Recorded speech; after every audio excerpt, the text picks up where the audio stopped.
As de copas, o homem.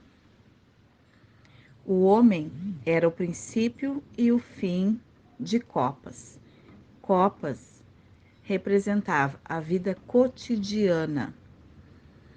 Copas pertence ao elemento água e é um naipe que também fala de emoções, mas não fala só de emoções. Tá? E a gente vai ver isso também. Então, quando a gente olha para copas, a gente vê o homem como princípio e fim desse naipe, que falava do cotidiano.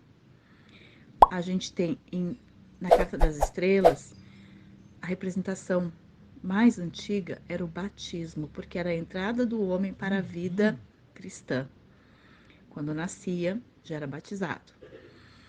A árvore, ela vem falar das próprias raízes, né? Então, o homem era responsável por manter suas raízes, por manter sua descendência.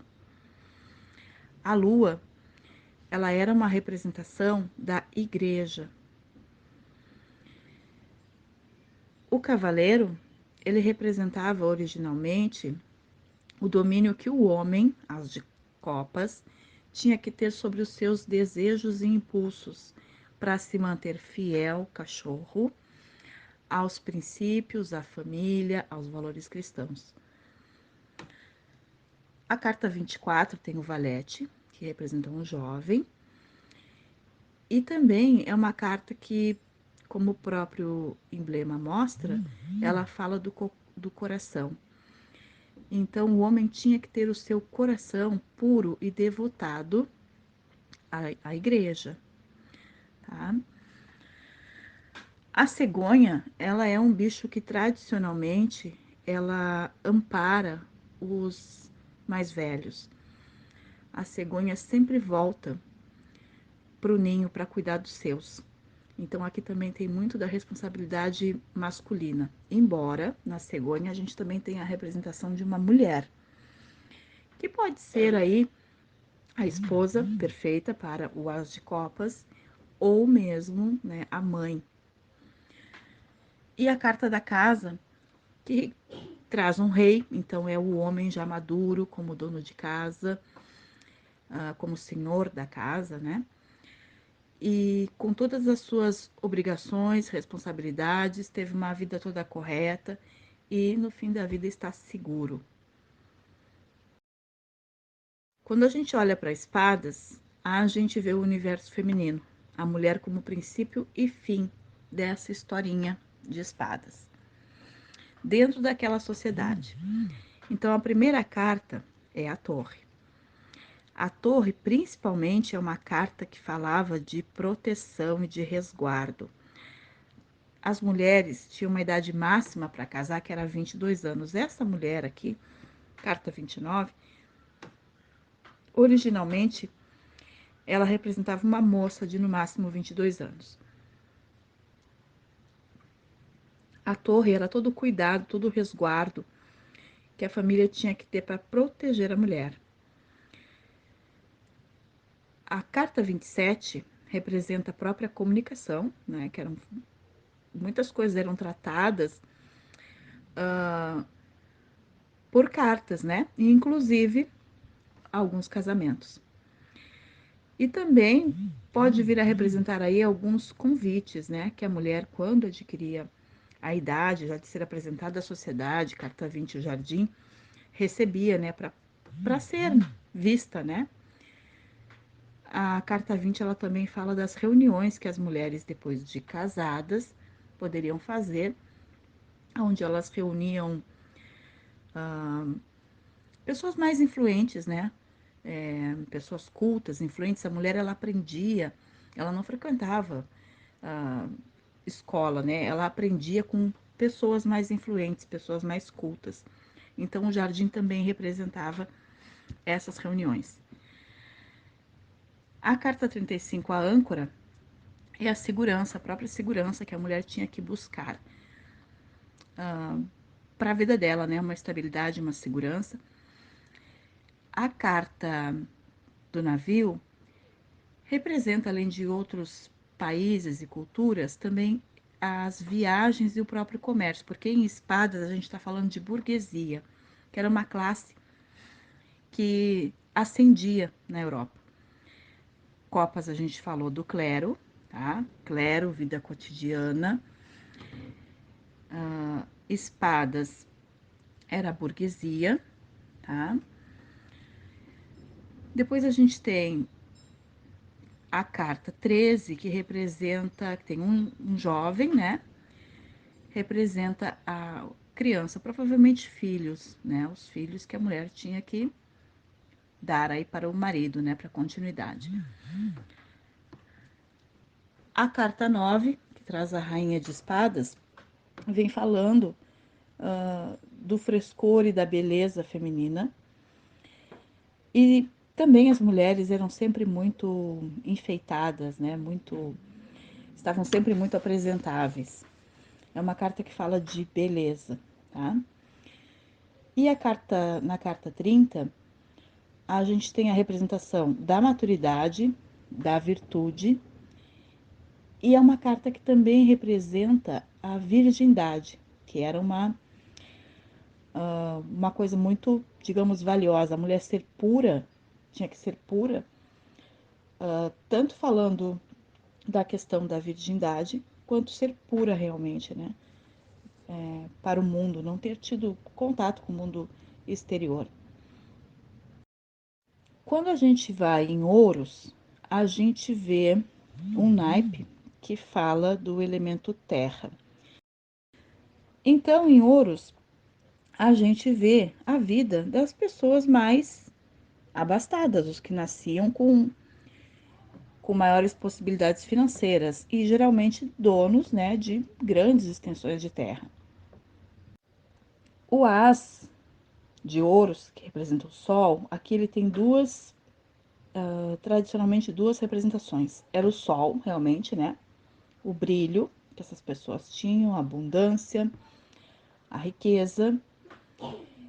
E também o sol representava Jesus, tá? E aqui tem muitas coisas nessas cartas que têm uma ligação com o cristianismo. O sol representava Jesus, que era a luz da igreja, e a lua representava a igreja, que refletia o brilho do sol, tá? Isso só para vocês saberem o contexto histórico desses emblemas. Então, em ouros, a gente tem o naipe mais inconstante, né? É o naipe das perdas e dos ganhos, porque tudo aqui é inconstante. O dia vai virar noite, carta do sol, né? Chegará a noite, não vai ficar ali para sempre. O trevo é uma carta de sorte, de alegria, mas dura pouco, né? É aquela oportunidade que tem que ser agarrada rapidamente. Os pássaros é uma carta dual também, porque a gente, quando pensa em pássaros, a gente logo pensa na tranquilidade, na beleza do som dos pássaros. Mas, naquela época, os pássaros, eles representavam aborrecimentos porque eles destruíam as plantações, tá? Então, todas as cartas de ouros, elas são duais. Elas têm um lado bom e ruim. A chave representa o próprio acesso, né? As pessoas que nasciam nessas famílias mais ricas, né? Ouros representa a nobreza, elas tinham a chave que abria as portas certas, né? Tinham os contatos, as chaves, as possibilidades, né? De abrir as portas corretas. E geralmente quando morria o pai, né? Ficava essas chaves na mão dos filhos, né? Para que eles tomassem as decisões. O caixão, que representa tanto a morte física, como também representava o que vinha depois, né, que era a herança, né? Não deixa de representar aí também um grande baú do tesouro, né? O livro, os livros representavam o conhecimento. E essa era uma classe que tinha muito mais facilidade de acesso ao conhecimento realmente. A foice representa o próprio trabalho, né? Na terra, o trabalho braçal, né? O trabalho árduo. Traz também um valete de ouros, né? Que é um jovem. É o homem jovem, né? construindo, trabalhando, lutando para construir as suas coisas, ou manter, né, no caso, desde jovem. A carta 22, os caminhos, né, mostra as opções, né, as alternativas, a estrada da vida, e traz uma rainha de ouros, né? Geralmente a rainha de ouros representava, aí representa ainda hoje, uma mulher viúva, né? Geralmente aí as mulheres casavam com homens bem mais velhos e ficavam viúvas cedo, tá? E os peixes, né, que representa a própria abundância, dinheiro e a fartura. E também trazia o rei de ouros, né, que representa aí o homem mais velho, o homem maduro, né, o senhor, dono das terras, dos negócios, tá? Quando a gente entra em paus, no naipe de paus, a gente precisa perceber duas coisas. As cartas em paus, elas são muito pesadas. Elas não têm uma representação agradável. Justamente paus é o naipe considerado das sombras, né? Dos desafios, das dificuldades. No naipe de paus eram representadas os camponeses, os pobres, né? Os mais pobres, a classe trabalhadora e escrava, tá? Então é um naipe que já abre com as de paus sendo representado por um anel. E muitas pessoas perguntam por que essa carta está nesse naipe, né? Porque hoje a gente tem uma associação desta carta com relacionamentos, mas não era essa a associação, tá? O anel era um símbolo de poder. E essas pessoas representadas no naipe de paus, elas já nasciam pertencentes a alguém, a algum senhor. Quem tinha o poder era o senhor, e essas pessoas já nasciam presas, pertencentes a alguém. Por isso essa representação do anel, não como relacionamento, mas como símbolo de poderio. Então, o início dessa jornada já começa com a cruz, que é uma carta que fala de sofrimento e de devoção, tá? O que a gente sabe é que a igreja, né, é o primeiro naipe aqui, o que comanda tudo, né, está representado pelo naipe de copas. Ela dizia, né, trazia essa ideia de que quem nasceu aí, quem está representado no naipe de paus, os escravos, a plebe, os mais pobres, eles deveriam ter fé na vida vindoura, né? Então, a carta de 36, a cruz, ela representa isso também, o martírio, o sofrimento, a resignação e ter fé na próxima vida, né?